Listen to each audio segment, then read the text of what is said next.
Hello, horror hounds. By the time Hammer's third Frankenstein movie, The Evil of Frankenstein, rolled around, Hammer Studios had a nice American distribution deal in place with Universal Pictures.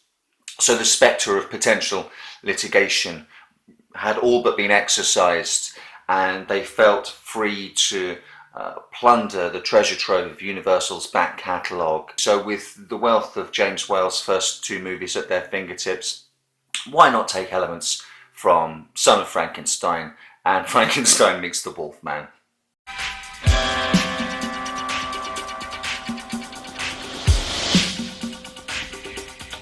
With Hammer now able to play around in Universal's sandpit, all notions of continuity go completely out of the window. This is its own movie, completely ignoring the first two that came before it. We have a creation of a creature never seen before, a backstory for Frankenstein, never heard of before. It's a big old reset button, essentially. And it starts so well. The theft of a freshly deceased body, taking it to Frankenstein in his lab, who takes out its heart and keeps the heart beating on its own in a tank. A clergyman from the town comes in and confronts him, his ungodly work. There's the whole science versus religion in microcosm there in that scene, and Frankenstein has to leave before once again he's hounded out, or worse, by the villagers, and he decides to return to his hometown where he was first expelled. He finds his creature preserved in ice, a la Frankenstein Meets the Wolfman. He makes an attempt to resurrect it, but there's some nonsense about the creature being physically resurrected but mentally not there, so he employs the help of a mesmerist called Zoltan, who, yes, engages the creature's mind, but now controls the creature and has the creature do its bidding and stomp down into town to exact revenge on people who have wronged him, in exactly the same way that Igor had the creature act out revenge in Son of Frankenstein against the people who had him hanged. Only it's not as good in this movie. Nothing's quite as good as it was in the Universal days in this movie, and that's really the problem. Hammer try and do Universal, and they don't do it as well as Universal did, and by doing that they stopped doing all the things that made Hammer Hammer. Let's talk about the elephant man in the room here. The creature in this looks like ass. In order to try and have it looking even vaguely like something you might want to watch. Oh, I'll buy this and look at that. The person in charge of this cover has to completely desaturate a picture of the creature, rendering it almost like a minimalist line drawing, so you can't see any detail there. That looks pretty good. The creature in the movie seriously looks as though his makeup has been done with a cereal box cardboard and papier-mâché. Finally, Hammer get the chance to recreate the classic flat top Karloff look, and it's pathetic. It is something that your kid could make on Halloween and go out and just stick some Rice Krispies on their face and stick the Rice Krispies box over their forehead, and that's it. They're good to go. I don't understand. I don't understand the mentality of thinking, well, we'll get the chance to have our crack at these classic movies and then just fumble the creature so badly. And to firmly establish that this is its own movie, we get a flashback to a creation scene which is almost dialogue free. There are long stretches of this movie which are dialogue free, which is a really interesting way to go, and would have been a really neat experiment if it had been, that approach had been hung off a much better script, frankly. We just get a rehash in that creation scene of kind of everything the audience already understood about the character coming to see a Frankenstein movie. It felt like having to watch Peter Parker get bitten by a radioactive spider yet again. It felt like having to watch Bruce Wayne's parents get shot in an alleyway. We get it. He misses his folks. He's Batman. We're three Cushing Frankenstein movies in now, and I forget how many Universals. And Mary Shelley's novel is ubiquitous in the common consciousness. We know who Frankenstein is. You don't have to show me him bringing his creature to life for me to join the dots up anymore. Victor Frankenstein in this movie is now completely portrayed as a misunderstood visionary rather than a villain. His main crime in this, if you can call it as such, his main failing is being generally disinterested about the things that are going on around him that aren't his work. He's also in this film, to a large extent, the architect of his own downfall, brought about by some really emotional reactions to situations which don't seem in keeping with the character of the Baron at all, as well as some really dunderheaded decisions that don't make sense either.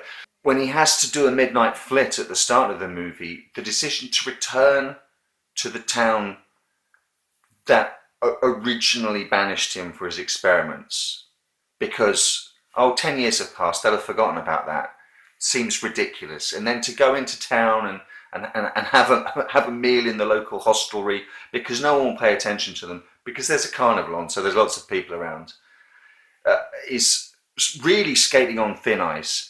But then to scream across the pub that the local burgomaster needs to be arrested because he's stolen all of his property, it's basically, he might as well stand on the table and go, I, Victor Frankenstein, have returned after these 10 long years. He gets run out of town and has to spend a night in the mountains helped by a deaf-mute beggar girl because they can't go back to his castle because that's the first place they'll look. Yet the very next night they go back to the castle and restart all the experiments. Perhaps Cushing wasn't in love with the script here because strangely he doesn't draw the eye like he does in all the other movies. And in some of these other Frankenstein movies, Frankenstein is a peripheral character but always grabs your attention whenever he's on the screen, always injects another level of energy when he walks into a scene. But here, because he's faintly subdued in this, it allows Peter Woodthorpe, who plays Zoltan, the mesmerist, gives him a chance to steal some of Cushing's thunder. He plays a scheming wrong'un out for revenge and blackmail, and he finds with this Frankenstein situation where he has control over the creature, suddenly an arrangement where, he can be the big dog, he can call the shots, and he's got this big hulking creature at his disposal. And he plays it big and broad, and it's him in this that draws your eye rather than Cushing, which is very strange. Although some of the other movies dabble in this area, The Evil of Frankenstein, more than any of them, has a fairy tale feel to it. Aside from the opening scene with the body snatching and a heart beating on its own, and I guess some cleavage shots in the middle of the movie worthy of a carry-on movie, there's very little of horror here. There's more mild threat and peril. There are instances of the threat of sexual violence that Zoltan might enact on the beggar girl. Luckily those come to naught because that really would have clashed with this overall sort of fairy tale for adults vibe running through the movie. It feels so much like that, I'd actually recommend it as maybe a jumping forward point for kids who have sort of outgrown horror cartoons and the Universal movies and are ready to move on to something with a little bit more of an edge on it, but something that's not going to challenge them too much. The Hammer glamour is in place though, present and correct. That's possibly the one area that Hammer didn't lose their particular cocktail of ingredients. It's there in the character of this beggar girl, a flame-haired, barefooted Katie Wilde, who seems like she's going to be more vital to the plot than she ends up being. She helps Victor and Hans when they're on the run. She brings Victor to the frozen creature. She strikes up the beginnings of a relationship with the creature whilst it's under Zoltan's mesmeric control. I honestly thought that control would be broken with an act maybe of Zoltan threatening violence against her, and the creature would snap out of his control and go and protect her. As it is, her presence just sort of fizzles out, unfortunately. She could have been one of the stronger female characters in this whole series. She starts off with a hell of a lot of potential, but the script in the final act sort of doesn't have much for her to do. So there's my take on it. Hammer has a stab at doing Universal, doesn't achieve what Universal could, and at the same time loses the spark of what Hammer is.